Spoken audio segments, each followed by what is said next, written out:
Gaming is what almost everyone of this generation has grown up doing. It has affected many people's thoughts and actions in their lives. This is gaming, and how it affects us and the future.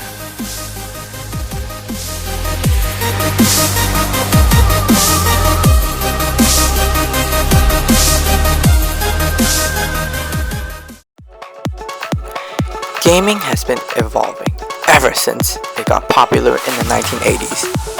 From better and more realistic graphics to faster and more different devices, gaming is constantly changing and creating new things for players to get hooked on.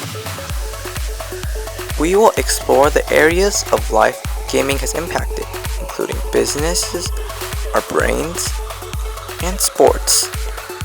Come, let me show you.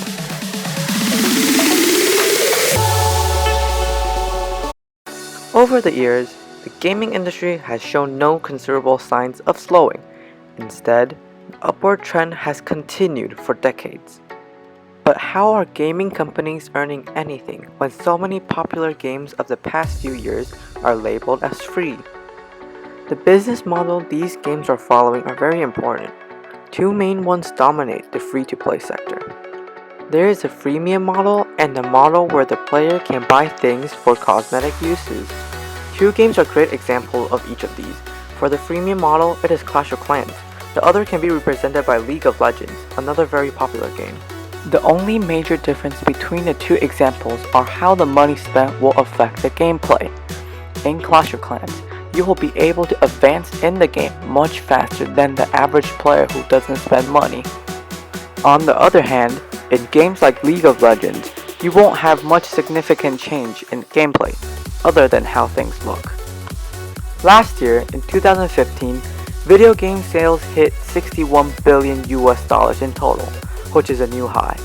PC gaming accounts for $32 billion of the total revenue, which says how much gamers are investing in their PCs. The most money-making game on PC was the free-to-play game, League of Legends, earning an astonishing $1.6 billion.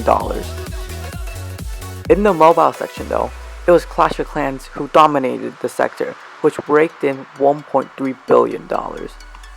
As for publishers, Activision, the creators of Call of Duty, earned $2.9 billion across PC, mobile, and console games. But behind the huge video game empires lies a gray area of debate on whether video game caused real-life violence. Is it true or not? Let us find out.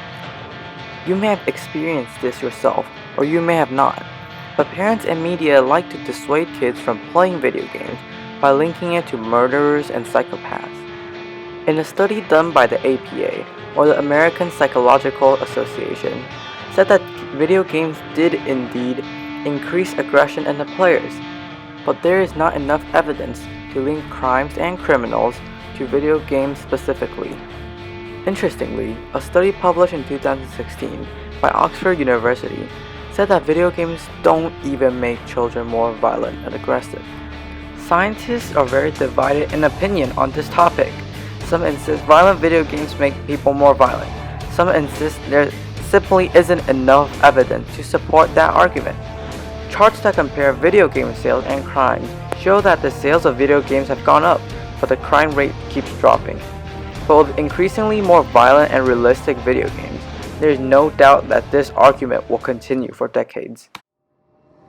Esports, our last topic, is probably the most influential topic of all. Esports, or electronic sports, has not been around for very long. It started getting more fans in the late 2000s. By 2015, millions of fans worldwide watched professional gaming in different games like Dota, Counter-Strike, StarCraft 2, and League of Legends. Esports is slowly making its way into mainstream sports sites like ESPN and Yahoo Sports, who both have growing esports sections on their sites. A professional sports organization was also formed, known as Major League Gaming. Among the events and organizations, one stands out with the sheer amount of viewers they garnered, and it is League of Legends Pro Gaming Stage. What's interesting about LoL's Pro Gaming is that all major events are made and controlled by Riot Games, the company that created League. Many different regions compete to finish first in their own region around the world during the season of the League Championship Series. The winners of each region then can go to MSI or the Mid-Season Invitationals. Then after that, it is the time for the major event of the year, known as Worlds. In Worlds, the best teams from every region participate and compete against each other for a chance at winning the Summoners Cup. So far, there has been 5 completed World Championships, and the 6th one is during this November. Here's where the viewership stats come in. In 2015, during the World Series, there were 17 million unique viewers. In the NBA Finals, there were 23 million unique viewers.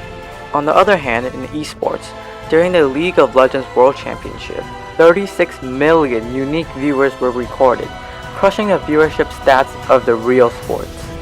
An interesting fact is that during the last match between SK Telecom and KOO Tigers during the championship, up to 14 million viewers were watching at the same time. Both of these statistics are up from 2014, indicating that the trend is still growing. Esports is definitely something to watch out for, even if you don't play games. And now it's time for some fun facts. Call of Duty is a very money-making game. If you combine the lifelong sales of Avatar, Titanic, and the Avengers together, it is still less than the amount Call of Duty had made by the time Modern Warfare 3 had came out, which is $6 billion. League of Legends, the most popular game in the world, has 27 million daily players and 67 million monthly players. The 2015 Dota 2 tournament prize money is the highest of all esports, coming in at $18 million. That's it, and thanks for watching.